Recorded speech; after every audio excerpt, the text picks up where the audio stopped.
काळाचे कुणी मांडले. खेळ हा कालचा आज कोण जिंकले.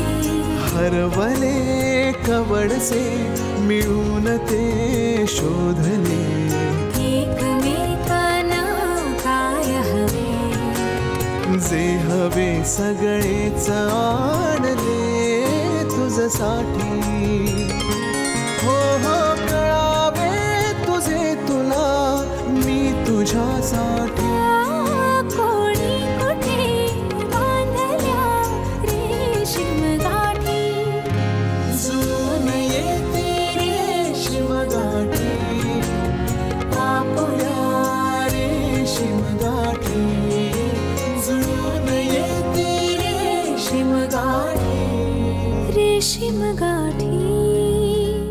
आदित्य असा वागला हे पचनच पडत नाही माझ्या. किती अभिमान वाटत होता मला त्याचा.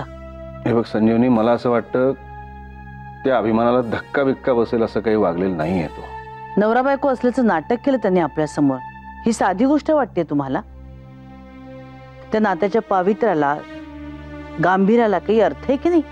हे बघ संजीवनी, राग थोडासा बाजूला सारल्याशिवाय तो तेव्हा नेमका कुठल्या सिच्युएशन मध्ये होता हे कसं समजून घेऊ शकू आपण? तेव्हा तू थोडासा. नाना येऊ मी? अरे डॉक्टर, तुम्ही असे अचानक? नाना काय गंमत करताय? असं अचानक कसा येईन मी? सुनबाई ना खूप ताप आहे असा फोन आलेला आदित्यचा. काय म्हणजे तुम्हाला काय माहित नाही? हो नाही म्हणजे. बरं मी येतो, काळजी घ्या. हो.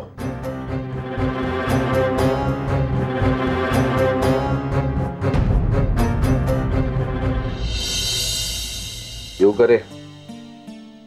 नाना मी. हा उठू नकोस उठू नकोस.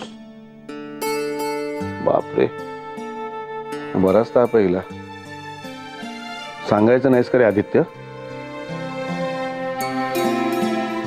डायरेक्ट डॉक्टरांकडनं कळलं आम्हाला. कसं दिसतं सांग बरं, काय वाटलं असेल त्यांना? नाना मी येणारच होतो पण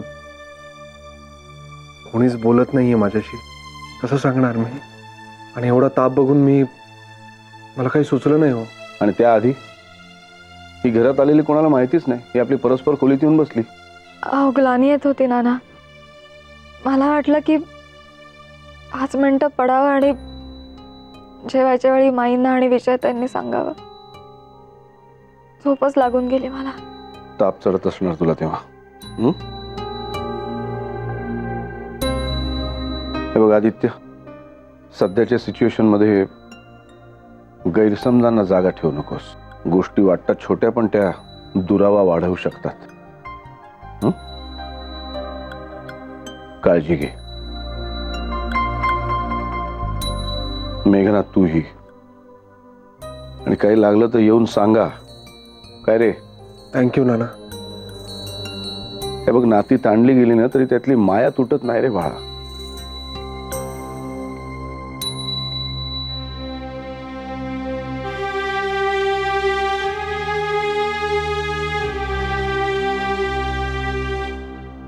डॉक्टरांकडून आपल्याला समजावं हिच्या तापाचं. इतकी दूर झालो का आपण त्याला आता? असा विचार केला ना तर हे अंतर वाढतच जाईल संजीवनी. तो म्हणाला तो येणार होता पण सध्या त्याच्याशी कोणी बोलत नाही घरातलं. आणि मुख्य म्हणजे एवढा ताप बघून घाबरून गेला ग तो बिचारा.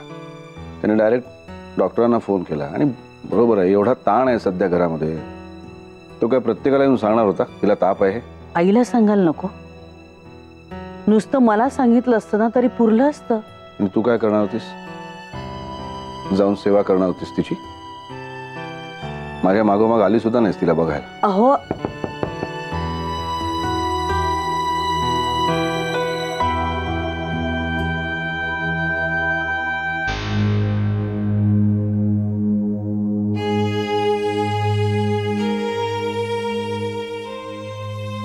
Sorry my. मेघना अचानक ताप भरला तिला. तुम्ही आधीच सुचलं नाही मला पटकन येऊन सांगायचं. सॉरी.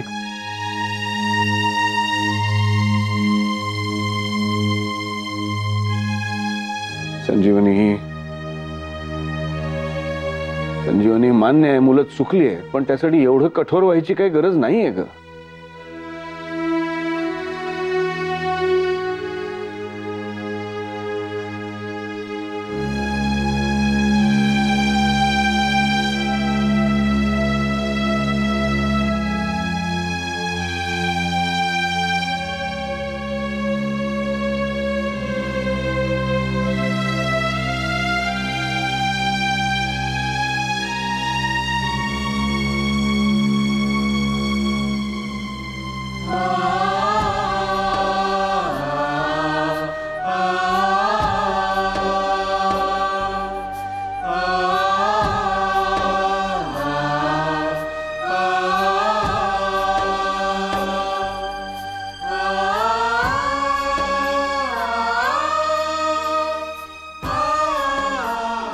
काय ग माही, काय झालंय?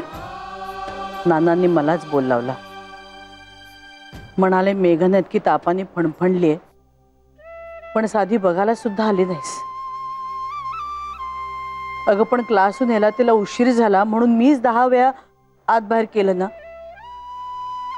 तिथे माझा जीव कासावीस झाला होता ते नाही कोणाला दिसत. माई कठोर का वागते एवढं फक्त सगळ्यांना दिसतं, पण ती अशी का वागतेय हे नाही कळत आहे कोणाला.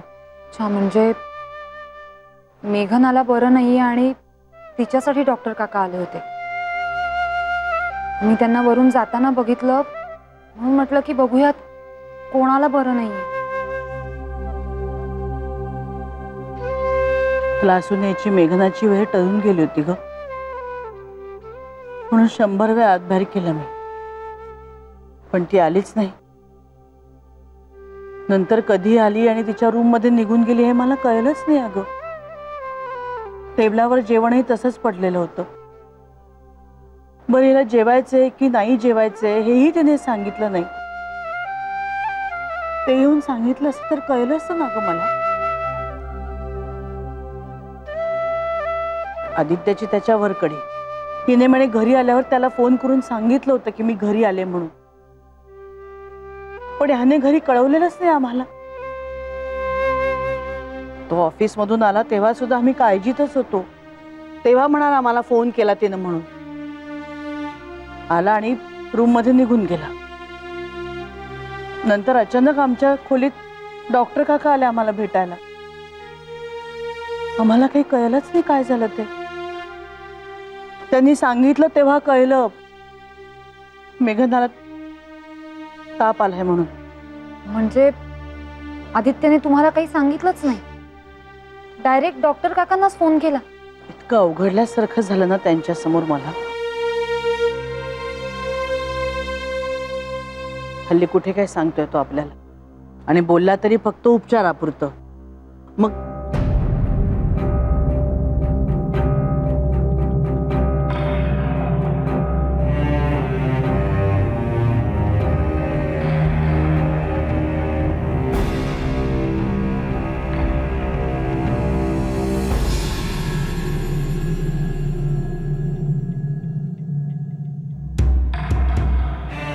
असाच वागणार आहेस का तू आता? म्हणजे आता काय झालं? म्हणजे तुला माहीतच नाही की काय झालंय, की जे तू वागतोयस ते बरोबर आहे असं वाटतंय आता तुला? अर्चू प्लीज, मला काही कळत नाही तू काय बोलतेस. आपण नंतर बोलूया का या विषयावर? मेघनाला गोळ्या द्यायच्यात, काहीतरी खाल्लं पाहिजे ना. हे झालं की मग आपण बोलूया. बरोबर आहे रे, तुझ्याशी बोलायला आता 2 मिनिटं सुद्धा नाहीयेत ना तुझ्याकडे. आम्ही कोण आहोत तुझे? अर्चू अगं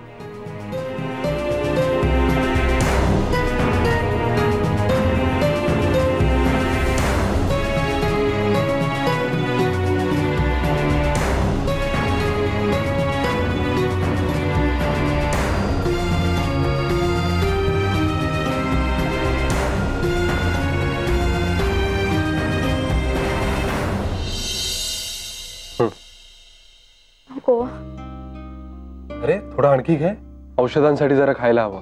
तेवढं खाल्लं ना रे आदित्य, बस आणखी नाही जाणार मला, खरंच. ओके, मग आता गोळ्या घ्यायच्या आणि मस्त झोपून जायचं.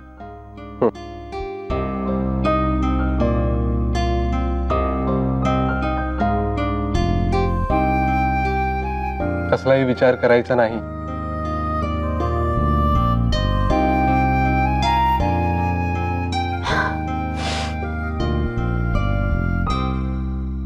तू आहेस ना माझ्यासोबत, आणि घरचे सुद्धा. आज नाही येत, पण एक ना एक दिवस. चल आता झोपून जा. तू कुठे चाललास? अर्जुला भेटून येतो, तिला काहीतरी बोलायचं होतं माझ्याशी. त्या निदान बोलतात तरी तुझ्याशी, किती रागावल्या असल्या तरी. तू झोप आता.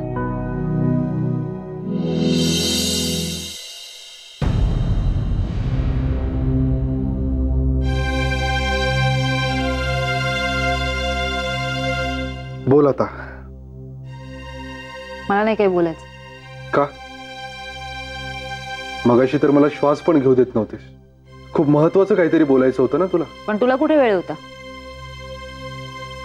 असं काय करतेस यार अर्शू? बघितलंस ना मी काय करत होतो ते. मेघनाला खूप ताप आलाय. तू सांग मला, तिला जेवण औषध द्यायला नको? तेच तर म्हणतोय ना आम्ही. आपल्या घरात जर कोणी आजारी असेल तर आपण सगळे मिळून त्याचं करतो. हा, अलीकडे तुला आमच्याशी कुठल्या गोष्टी शेअरच करायच्या नसतात.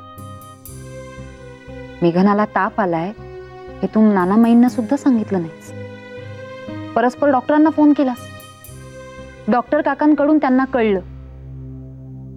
आदित्य, तुला प्रमोशन मिळालं ना, हे तू मलाही सांगितलं नाहीस, नानामाईंनाही सांगितलं नाहीस. इतरांकडून कळतं रे आम्हाला. मी गोंधळलोय यार अर्जू. मी मुद्दाम करतोय असं वाटतंय का तुला?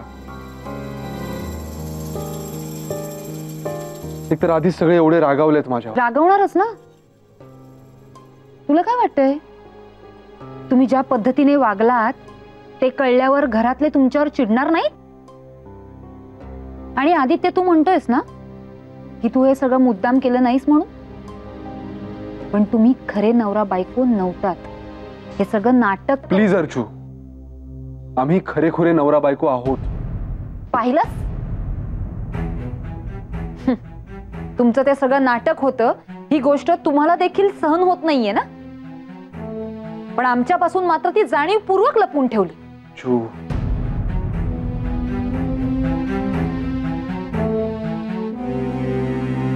अक्षरशः रोज आम्ही त्याबद्दल बोलायचो. मेघना तर मागेच लागली होती माझ्या की सगळं सांगून टाकूया घरच्यांना. आणि आम्ही खरोखर सांगणार होतो त्याच दिवशी, पण आम्ही सांगायच्या अगोदरच तो बॉक्स मिळाला कोणाला तरी. कोणाला तरी नाही, मला सापडलाय तो बॉक्स. तुमच्या कपाटात होता. जाजम काढायला गेले तेव्हा दिसला. मुद्दाम लुडबुड करायला गेले नव्हते मी तुमच्या कपाटात. पण ठीक आहे, म्हणजे तू जसं म्हणतोयस तसं जर असेल तर मग अजूनपर्यंत तिने तो बॉक्स जपून का ठेवलाय? त्याने काय फरक पडतो अर्जू? त्याच्यावर काही नसतं, तुमच्या मनात असतं सगळं. आणि मेघनाच्या मनात माझ्याशिवाय दुसरं कोणी नाही याची मला खात्री आहे. तिचा भूतकाळ होता, पण माझ्याशी लग्न झाल्यावर तो मागे टाकून पुढे जायचं असंच ठरवलं होतं तिने. तसं तिने जबरदस्तीने करू नये असं माझं म्हणणं होतं. अर्जू, केवळ नातं आहे म्हणून तिने माझ्यावर प्रेम करणं हा खोटेपणा झाला असता यार. म्हणून नवरा बायकोच्या ऐवजी मित्रत्वाच्या नात्याने तू निर्णय घे असं मी तिला सांगितलं होतं. समजून घे ना यार. एकतर ती इथे नवीन होती, त्यात हा सगळा तिढा,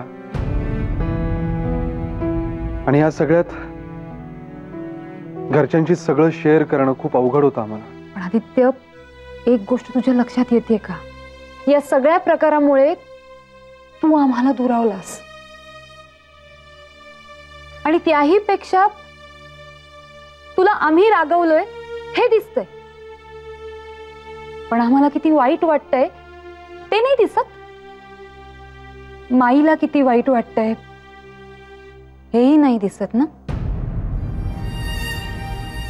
आदित्य, अरे तिचा जीव तुटतो तुझ्यासाठी. मोठ्या मोठ्या गोष्टी तू आमच्यापासून लपवून ठेवल्या, पण तुझं प्रमोशन, मेघनाचा ताप,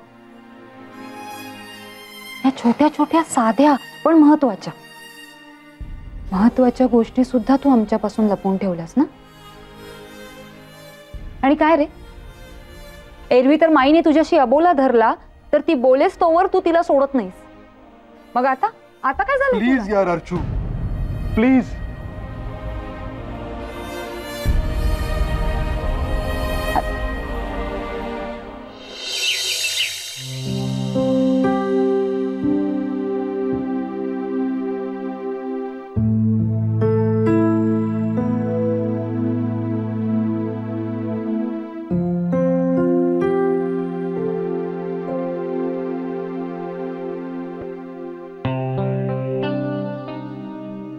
अरे उठलीस तू? हो, जाग आली आणि ताप पण उतरला आता. ग्रेट. मी चहा आणतो. अरे नाही, थांब, मी आणते चहा. ताप उतरला ना आता? ताप उतरलाय, पण वेडास का आदित्य? अरे कोणी खात नाहीये मला. ही सगळी माझी माणसं आहेत, प्रेमाची. छान.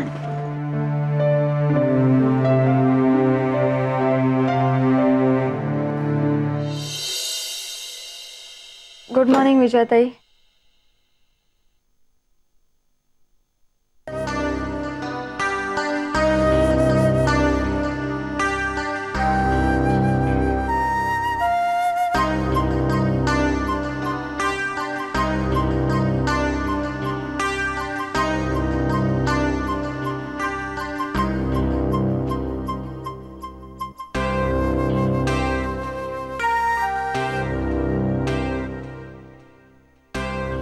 कोरा चहा करून ठेवला गॅसवर, दूध घालून घे त्याच्यामध्ये.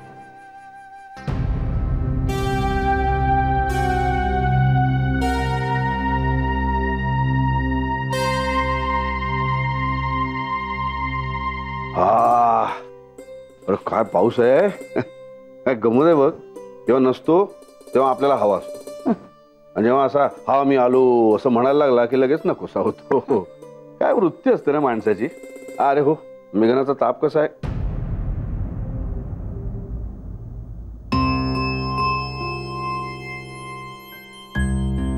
Sorry sorry sorry.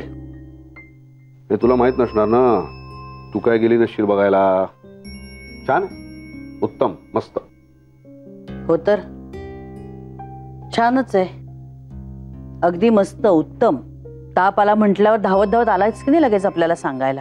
संजीवनी, काही गरज नाही त्याला तापली, त्याचा तो समर्थ आहे सगळं करायला. परस्पर फोन करून बोलवून घेतलंस ना डॉक्टरांना. माई बघायला आली काय, नाही आली काय, बोलली काय, नाही बोलली काय, काहीही फरक पडत नाहीये त्याला. माझे आई, फरक पडत नसता तर येऊन सॉरी म्हटलं असतं का त्यांनी?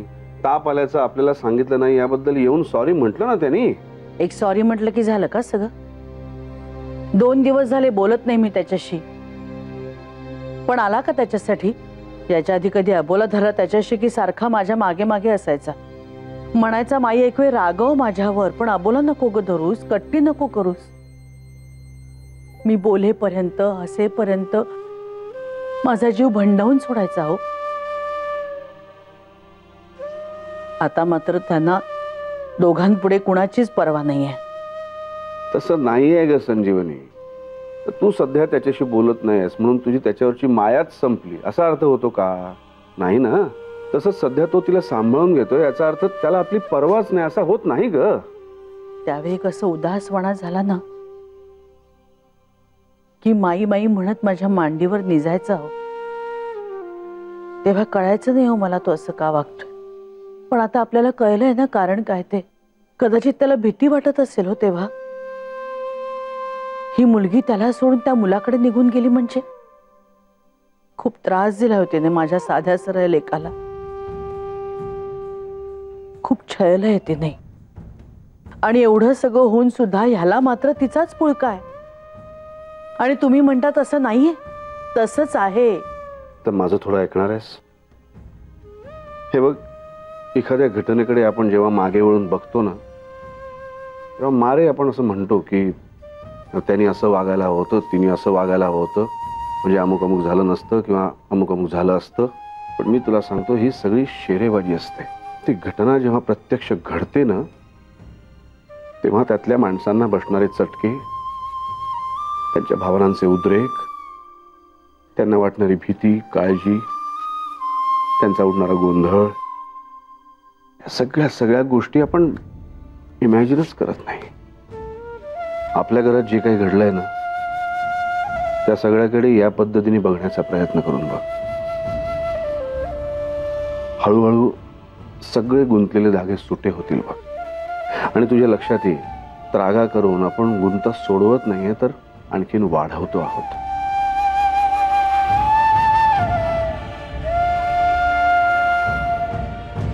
माई बोल ना ग माझ्याशी. असं नाही करे म्हणणार तू बाळा? खरंच तुला परवा नाहीये?